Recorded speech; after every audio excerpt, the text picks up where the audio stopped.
And tonight we have a very special guest, Mr. Andrew Laing. Welcome so much. Thank you very much. Nice to be here in beautiful, sunny Sweden. What do they call it in Scottish? Is it dreich? Dreich, yes. Dreich, right. The constant raining or sort of humidity in the air, right? Exactly. But we always say in Scotland that today's rain is tomorrow's whiskey. So keep that in mind. Oh, Right. nice one. Oh, okay. That's good. That's good. I like that. David, you'd like to proceed? Yeah. Well, there is so many things we want to ask you, but I think just to start off, if you could kind of give a presentation of how you got into whiskey. Sure. Yeah. Yeah. Sure. Well, I was really essentially born into the industry in a way because my dad had been working in the industry throughout his life and still is. He still works with my brother and me. Mm-hmm. And the same with him. He was born into the industry. He joined his dad, who had founded his company, my grandfather, in 1948.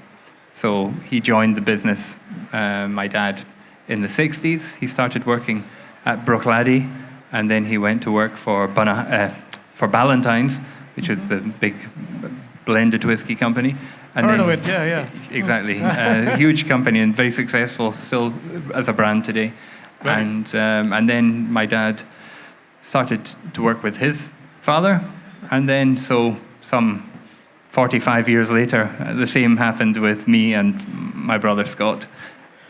Was that a choice, or were you like forced into the family business? No, never forced into it. It was absolutely a choice. And in fact, before joining Hunter Laing in 2013, I had started my own very small independent bottling company in about 2009. So for a few years I worked 2009, 10, 12, 13, really as a one-man operation, just buying casks wherever I could on the brokerage market. All right. And building up a small warehouse of casks and bottling them and selling them in different markets around the world. And it was a great education and great fun, I've got to say. That's good stuff. So for everybody who's not familiar, the names, who was your father and brothers and So need to name them. our family company is Hunter Laing and Company. Right. So we're essentially an independent bottler based in Glasgow in Scotland. And in recent years, starting in 2016, we started to build our own distillery on the island of Islay.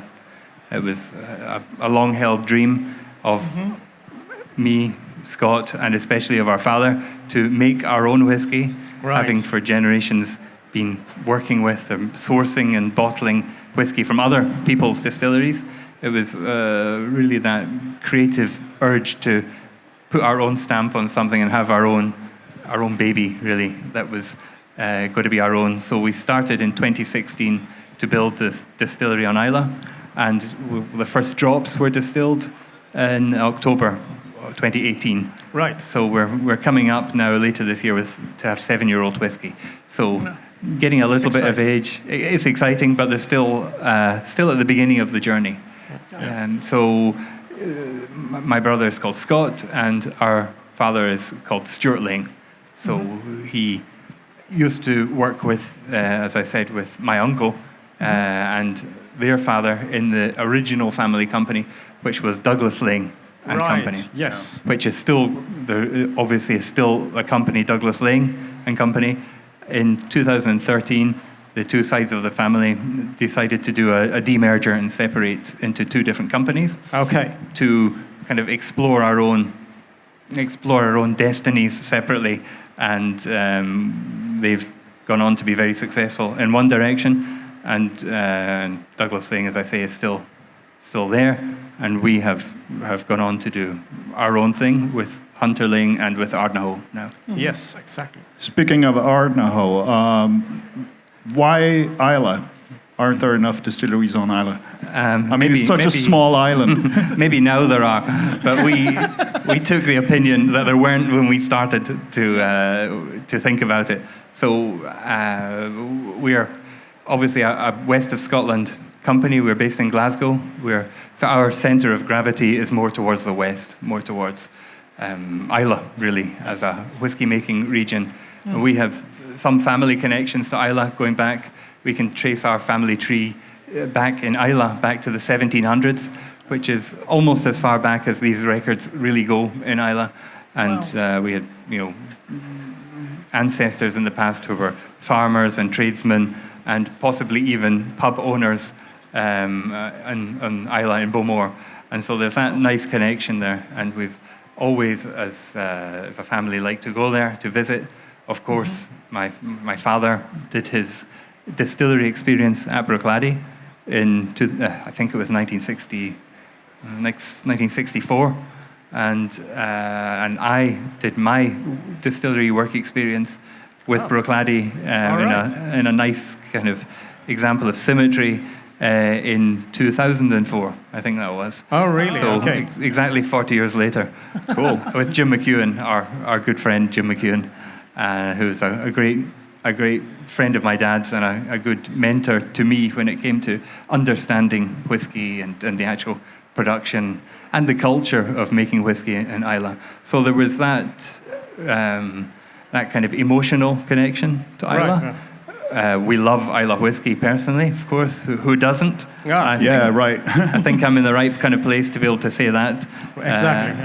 And then, of course, there's the commercial side as well. So your question about aren't there enough whiskey distilleries on Islay? You could say maybe, but maybe not also, because one thing people like about single malt Scotch whiskey, or whiskey in general, it could be Swedish single malt whiskey. Exactly. Given where we are, yeah. is variety, is interesting new expressions, is comparing different whiskies, and really that tapestry, that real colourful, vivid tapestry of the whiskey scene that we love. And I would say, if you go to a bar or maybe a whiskey show, and there are people there enjoying whiskey, and you put whiskies in front of them, and you say, okay, try all these, and then how many of you out of 100 people like Islay whiskey? And maybe 50% of the people will say that they like it, and 50% will say that they don't like it. They can't stand this style of smoky, medicinal exactly. Islay whiskey. Yeah. But then if you look at how many whiskey distilleries or single malt brands there are in Scotland, there is maybe 150 distilleries and maybe 80 brands, 80 well-known or marketed brands. Right. But only 8 or 9 or 10 of them are Islay whiskies. Yeah. True. Yeah. So you have 50% of the whiskey drinking public wanting to drink Islay whiskey, and only, what's that, about, say, 8 or 10 or 15% of the distilleries are from Islay. So we identified that there would be an interest in another Islay distillery. Right. So the emotion and the history and the commercial boxes were all ticked for us, and we said, okay, we're going to do it. Let's go ahead, and we put all our efforts into this project. And so, as I said, in 2018 we filled the first casks of Ardnahoe, which is a classically peated Islay single malt whiskey, and maybe we can talk about that in detail later. And then last year, 2024, we launched the first bottling, the inaugural release, in May last year, as a 5 years old age statement bottling of Ardnahoe. And we were delighted with how that was received. It was really well received by the market. We were glad with how the whiskey had developed in the casks. We worked as a team and to blend it together for the bottling. And one of our team members, in fact, probably the leader, in fact, definitely the leader of the team helping us blend it together, was our Swedish friend, a gentleman you may know called Per Kaldenby. Smögen. So you see, we're very very open to enjoying whiskies from around the world. That's very interesting. And so we know Per, we know Smögen. Okay. Hope I'm pronouncing that correctly. Yeah, Smögen. And he knows a thing about peated whiskey, thing or two. Right. And as he was a friend, we said, come and lend us your expertise here. And I think that worked very well. We liked working with him. That's interesting. Yes. Yeah. Just a quick question on the timing there because you started the Hunter Laing in 2013, yeah. and then already 3 years later you were starting a distillery. So it was because you also still have the independent bottling side of the business. So yes. It must have been like a dream from well before 2013. I'm thinking because exactly, you guys really jumped right into it. Yes. So Hunter Laing is a new company as of 2013. But really, it was, as I said, a demerger of the old business. Yeah. And so we brought with us. We started on day one with a big warehouse of great stock. Our oldest whiskey is from the 1960s, still in the warehouse, and we've got plenty from the 70s and 80s and 90s. So there was a lot to work with from day one. And we had, of course, the brands like Old Malt Cask and Old and Rare, which are reasonably well-recognized brands of single malt bottling around the whiskey world. So we already were a going concern, as it were, as the expression goes. Exactly. So, and of course, we already had this desire from day one to have our own whiskey. And a connection or two, perhaps, to pull the right strings. A few connections, but building the distillery was a new experience, and I think everyone who builds a distillery from scratch comes up with their own challenges and little difficulties along the way. Not least raising the money, and we were fortunate that we started when we did, because the inflation that has happened in recent years had not happened. And so it was still felt affordable to do a building project. Yeah. And we were very fortunate that we were able to do a deal to buy the best piece of land, in our opinion, on the island for building a distillery, because it had the deepest loch, Ardnahoe, on the site. All right, yes. Oh, yeah. Or next to the site. We didn't buy the loch, but we have the rights to draw use the it. water. Yeah. And it's in the northeast of the island, right? Northeast of the island, so it's directly situated between two other distilleries you may have heard of, Colilla and Bunnahabhain. Does ring a bell somewhere? I don't know. Yeah. Never heard of them. And overlooking the Isle of Jura, then? Exactly, the sound of Islay across to Jura. Right. And the feeling that you get there, the vibe, is really special. If you've never been, I encourage you to go, because it's I have been, and I actually drove by that was only a sign then. I was there in 2017. It was a sign and it was a slab of concrete. That was that was the distillery. Yes. Well, it's more than a slab of concrete now, I'm pleased to say. Yeah, hopefully. So, it seemed like it, while we were building, because we were so impatient for the project to be complete. I can vividly imagine, just want to get going. Yeah, exactly, and it felt like an interminable amount of time. But actually, when we look now, from starting at the beginning of 2016, I think it was early 2016, I think it was, we started planning in 2016, started actually building or digging in early 2017. Right. And then we had spirit flowing in October 2018. That's quite fast. That's quite fast, yeah. Yeah, especially when the winter from 2017 to 2018 in the west of Scotland was particularly bad, and caused a lot of problems with the high winds. Getting all the material had to be taken on the ferry across the water. Across the sound, yeah. And the ferries are not very reliable, to be honest. Haven't been in recent years, but we're getting new ferries finally. So. Oh, right. Hey. Oh, yeah. Happy to hear that. Because I was wondering about that. Apart from, you mentioned to get the funding is like a major question when you start a distillery. But what other challenges did you find, like in terms of because it's design, It's a million decisions. Yeah. Permits, perhaps? Permits, yeah. Yeah. I mean, what were the biggest challenges for you? The biggest challenges.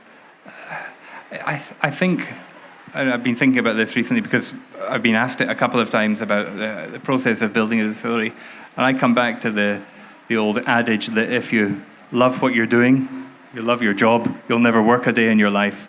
And that, because we were so excited about the project, every little challenge that came up, or big challenge, seemed kind of like a fun obstacle to overcome. If we hadn't been so enthused and committed to the project, it might have felt more of a chore or more of a burden. Mm-hmm. So looking back, probably the biggest, when you're thinking about designing a distillery exactly how you want it to be and working with the best still makers and the craftsmen who, the only company I think in the UK that can make wooden washbacks in the traditional way that's been done for hundreds of years, and watching them at work and talking with Jim McEwen about the design of the spirit and how his 50 years of expertise of making Islay whiskey was going to manifest in this new creation, this new Ardnahoe single malt, all these things which were, of course, important jobs and important parts of the process. They weren't challenges. It was a fantastic experience. And challenges. There were some neighbours nearby on the site who had built a house there a couple of years previously, and they were very upset about the prospect of a distillery being built near them.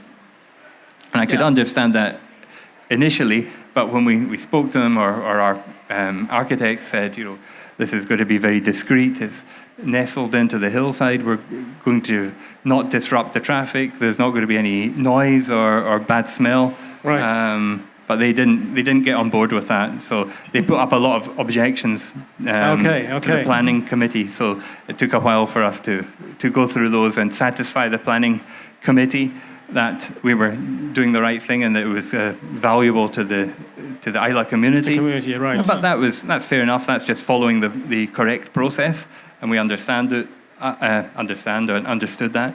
And all of the other neighbours were very supportive. The local community was very supportive. When you're on Islay, you're really embedded in the community because you're an island. So almost everyone you meet on Islay either works in the whiskey industry or one of their family members is working there. Yeah, but there's always this one guy. You can never account for just one person.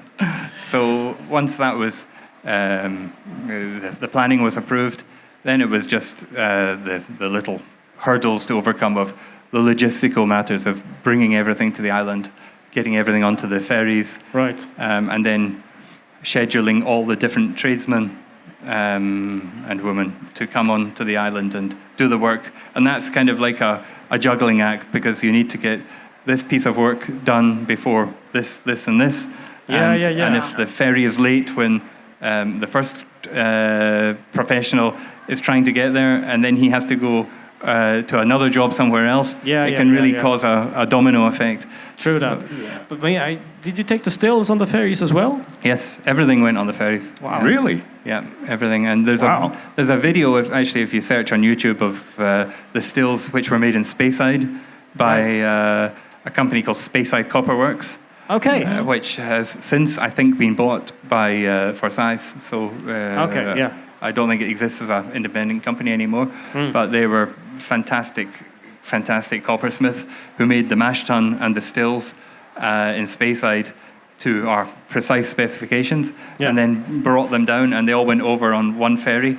So we followed them down and went over, and when the stills and the mash tun arrived on Ardnahoe on the building site, which you saw the building site, we had the bagpiper lead the truck that was driving them onto the site, and we of course recorded the whole thing for posterity, and that was good fun and quite emotional as well. I can imagine. Fantastic. So great memories, and in fact, if you know the geography of Scotland, to get from Speyside to Islay, which is quite a long journey, as journeys in Scotland go, it's one of the longest you can do. They have to you have to drive right through the centre of Glasgow on the motorway. Yeah. And our office is in Glasgow, and so we ran down from the office when we heard that they were coming, and we actually saw them driving right underneath the flyover that's right through the centre of Glasgow. And then we followed them a couple of hours later to get on the ferry with them. Yeah, but at least you didn't send them with DHL like, hi, your stills are here. No, they're supposed to be on Islay. Yeah, no, we were out. Really? No one to sign for them. Yeah, exactly. We'll drive into a warehouse. Yeah. Speaking of the stills, someone told me that you have the longest line arms on Islay. Is that correct? Longest in Scotland, apparently, I'm told. Oh, really? Really? Yes. Yeah. Okay. Yeah. How come? How come? We would have to ask Jim McEwen for that. He was involved in that. But essentially, it's of course, when it comes to Ardnahoe, we're trying to achieve a flavour which is not in any way harsh, not sharp. We want as much softness as we can, whilst still having a gutsy, reasonably full-bodied Islay whiskey. Right. We're trying to achieve a balance, maybe an old-style balance between the peat, which we want to be very present, the Islay peat, but also nice fruity characteristics, nice ripe fruit, maybe apple, lemon, kind of juicy, pleasing character in balance with the peat smoke. Right. So as part of that, we did want to have worm tub condensers. Yeah, that's a bit old school as well, isn't it? Very. So at the moment, we're the only distillery on Islay with worm tub condensers. Right. And they're more expensive to produce. They take more maintenance, and as I understand it, restricts how they're able to run the distillery, because you can't speed up the distillation too fast with worm tubs. Okay. Whereas you can with shell and tube. Okay. Yeah. But these factors, combined with the extra long line arms of the stills, give that they kind of counteract the loss of copper contact that you get with worm tub condensers. Yeah. So it's all in balance. Okay, so the long line arms give more copper contact, of course. Yeah. Yes, worm tubs potentially give less copper contact. Okay. Although there's an argument that there's more copper contact when the whiskey is in, or the spirit is in vapor form. Right. Yeah. Okay. And one of our team members is a very technically minded gentleman who is the assistant manager actually at the distillery, called Will Keller, and the manager is David Livingston, who's a fantastic operator and who used to be the assistant manager at Lafroig. Oh, really? All right. Okay. The assistant manager, but I was asking, the assistant manager is now of Ardnahoe is Will Keller, and I was talking about this with him, and he said it would be possible to identify exactly how and why worm tub condensers do what they do. And I got excited. I said, great, we're going to have the answer in black and white on academic paper. And he said, yes, but the amount of sensors that we would have to install in the system, I've worked out, and it would cost £1.6 million. And I said, well, it's just got to remain a romantic mystery. I think that's money very well spent. I think you should talk to Heriot Watt University. Maybe if Heriot Watt, if they want to do something, or one of the very big companies, maybe one of the big companies already knows. We want this in black and white on a piece of paper. We want the proof. We want it irrefutable that here it's hot and here it starts to condense, and etc. etc.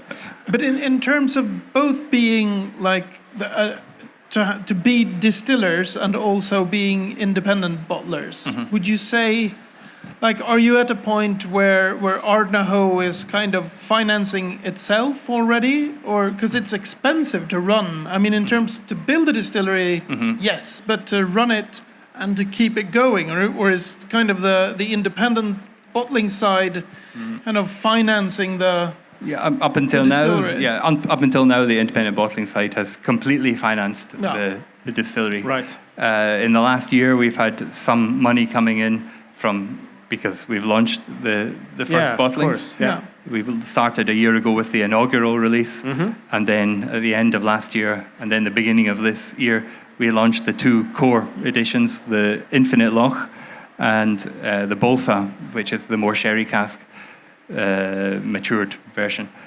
But so yes, now in the last year, it's starting to make a slight contribution. Right. But it will be a number of years before it's really self-sufficient. Okay. And we were very fortunate, really, that the independent bottling business was able to support the distillery and get it on its feet, and allow us to produce enough whiskey as well, so that we were able to release over 70,000 bottles of the inaugural bottling. Yeah, it was a huge batch. Yeah, that one. it was huge because we felt, which was correct, in fact, that there was going to be a lot of interest in the first ever release from a new distillery on Islay. Absolutely, yeah. We wanted people to be able to collect it, because I think it's something that deserves a place in a whiskey collector's cabinet.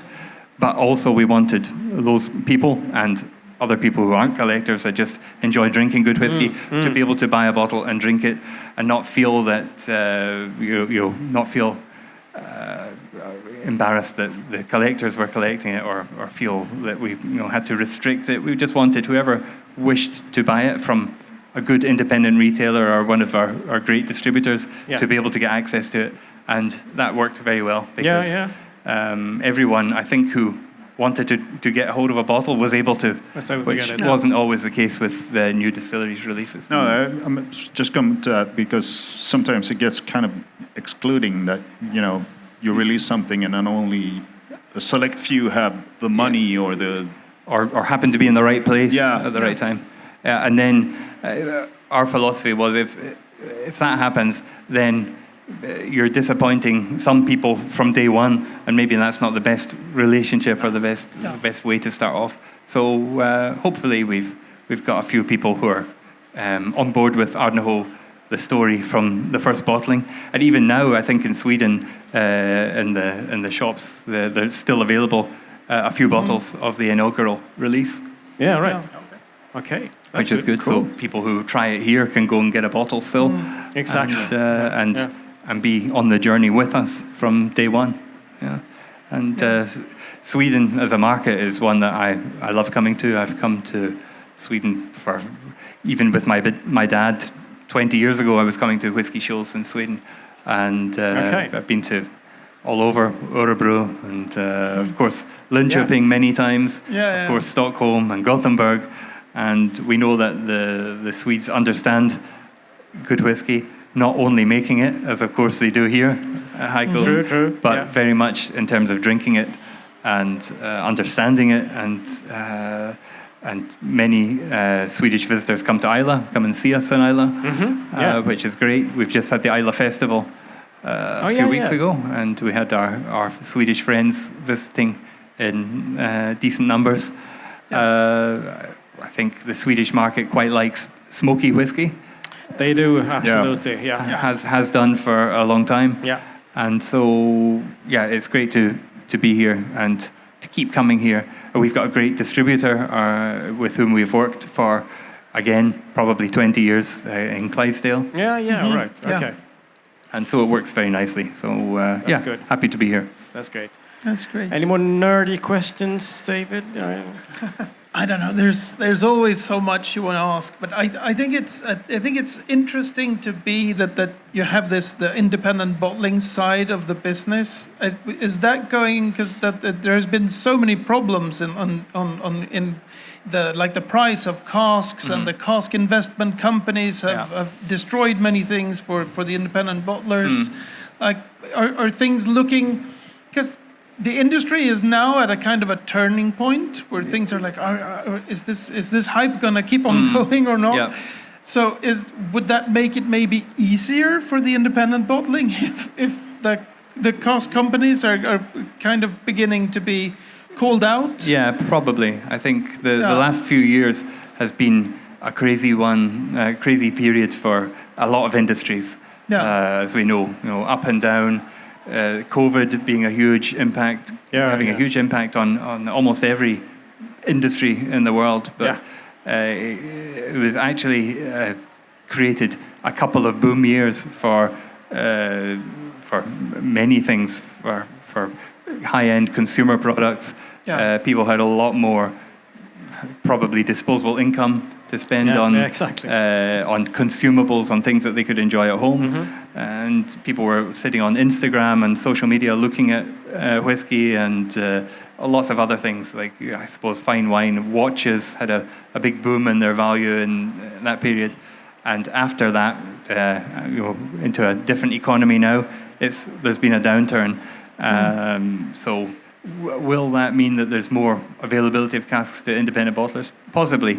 But I don't think it will change much for our business, because we've always been working on our maturing stock that has been laid down from day one, usually, as much as possible.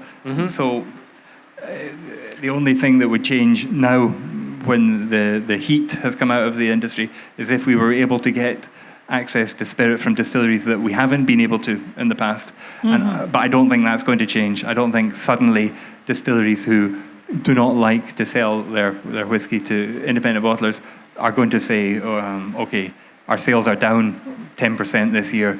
Let's change our marketing strategy and sell you XYZ single malt, and you can put the name on the label. I don't think that's going to happen. So the cask investment business, which has been attracted probably some bad players with the wrong intentions, and I think they took advantage of quite a lot of people. Some of them, I'm sure, some of them were very well-meaning and very correct, but again, I think that was a bit of a kind of hype that didn't reflect well on the whiskey industry. And possibly the people investing were buying these casks purely for investment. And if they had looked into it further, might have understood that the returns weren't likely to come, and they were probably paying too much for things in the first place. Exactly.